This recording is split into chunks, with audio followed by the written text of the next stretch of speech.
But Elimination Chamber is this Saturday in Jeddah, Saudi Arabia, airing at noon Eastern on Peacock. I will be live on YouTube with the review as soon as the show is over, so you get 2 podcasts next weekend, one on Saturday afternoon and then the usual show on Sunday. That'll be episode 744. The last Saudi show they did, Crown Jewel, back in October, was, quality-wise, top to bottom, the best Saudi Arabia show of all the shows that they have done so far. We have Drew McIntyre against Madcap Moss. Falls count anywhere.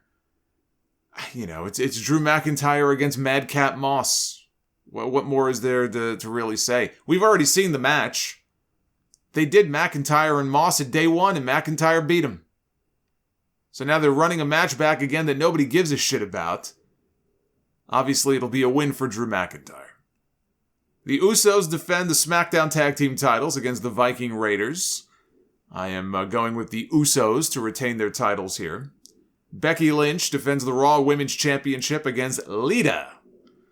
And I saw the tweets from all of the WWE employees and all of the WWE talent putting up these pictures or quote tweeting WWE's account showing the billboard in Saudi Arabia that has a picture of Lita and Becky Lynch. And it's the first time that the WWE women have been featured on a billboard in Saudi Arabia.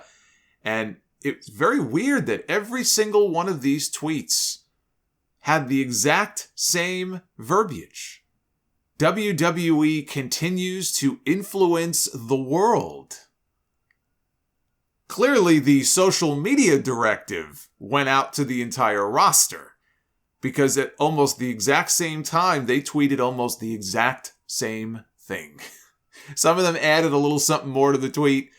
Every fucking tweet, WWE continues to influence the world. Reminds me of that Seinfeld episode when George is out to lunch, I think, with some of the people he works with, and they want him to take a bite. It might have been like a piece of cake or something. He goes, "If you're one of us, you'll take a bite." That's what this is. This is a fucking cult. And by the way, WWE continues to influence the world. What exactly are they really influencing, other than their own pockets? I mean, give me a fucking break. Becky Lynch against Lita. Becky Lynch is not losing the Raw Women's Championship. She is going to retain. She's going to beat her teenage idol. The Women's Elimination Chamber, with the winner challenging for the Raw Women's title at WrestleMania. We have Rhea Ripley against Nikki Ash, against Liv Morgan, against Doudrop, against Bianca Belair, against a mystery final entrant whose silhouette in the graphic definitely does not look like Asuka, but my vote is still with Asuka being the one to get the spot. I think she is about ready to come back. Now, if the graphic is any indication, though, of who this person is, then it's not Asuka, if that's the case. You know, I'm looking at this thing, and in the silhouette, this woman has something around her neck. I don't really know what it is, but it looks more like Bayley to me than it does Asuka, or it could be Bayley more than it looks like Asuka. I don't know if they're waiting until the Chamber to announce who it's going to be. We might find out tomorrow night on Raw. Whoever it is, I don't think they're winning. It doesn't matter who it is. If it's Asuka, if it's Bayley, you know, I don't think it's Lacey Evans or someone like that. Whoever it is, I don't think it's going to be them winning. Whoever it is, I think may do something in the match that leads to another match at WrestleMania. But the Raw Women's title match at WrestleMania should be, and I believe will be, Bianca Belair challenging Becky Lynch. So I got Bianca winning the Chamber. We have Charlotte and Sonya taking on Ronda Rousey and Naomi. I think that Charlotte Flair and Sonya Deville are going to pick up the win next weekend. I think it'll be Sonya pinning Naomi by nefarious means.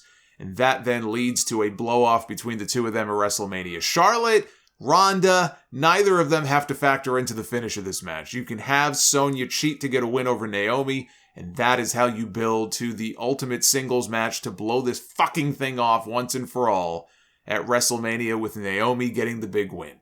That is how you tell that story. We have Roman Reigns defending the Universal Championship against Boombox Bill. Bill Goldberg cashing in his Goldberg in the Bank in Saudi Arabia. This week's Bad Take by Bully Ray. That should be the title of a new weekly segment here on the show. This week, he pitched the idea on Busted Open Radio of having Goldberg beat Roman Reigns just to stir things up. Have Bill Goldberg be the person, after 550 some odd days, to finally beat the Tribal Chief and take the Universal Championship, only to then wrestle him in a rematch on SmackDown 6 days later and drop it right back to Roman Reigns. Now, this is not a new concept. We saw this a lot even in the Attitude Era. There were a lot of exciting moments like that where, for example, Steve Austin would be screwed out of a championship at a pay-per-view on a Sunday, and he would win the WWF title back on a Monday. That's how he beat Kane, 24 hours after Kane won the championship at the King of the Ring. There are examples of doing this, and I'm not saying that the idea of trying to shake things up in and of itself is not a good idea. I'm not saying that. But the idea that Bill Goldberg would be the one to end this streak that Roman Reigns is on this close to WrestleMania, just for the sake of stirring things up, and then just put the belt right back on Roman Reigns on SmackDown the following Friday. First of all, they'd have to pay him extra for that since he's only got the one match left on his current contract. But he says it's very predictable for Roman to win. So that's why they should do the title change. It may be predictable, but that is a horrendously awful idea. But they did sit-down interviews, separate sit-down interviews. Michael Cole interviewing Roman Reigns on Friday night. Michael Cole then interviewing Bill Goldberg on Friday night. They're going to have a face-to-face in the ring this Friday. Again, that's already been taped. The month of February has been very kind to Boombox Bill in the past when it comes to the Universal title specifically. He took the title from Kevin Owens 5 years ago this month. And 2 years ago this month, he killed The Fiend. May he rest in peace. The only acceptable outcome to this match is Roman Reigns retaining the Universal Championship. Period. End of story. And that is what will happen. And in the Elimination Chamber match on the men's side, Bobby Lashley defends the WWE title against Brock Lesnar, AJ Styles, Seth Rollins, Matt Riddle, and Austin Theory. If the idea is winner take all at WrestleMania, then Brock Lesnar gets his belt back. If the idea is not winner take all, or a unification at WrestleMania, it is still hard for me to sit here and envision anything other than Brock Lesnar winning this match. It is hard for me to envision Brock Lesnar losing on back-to-back pay-per-views before headlining WrestleMania. I can't see it.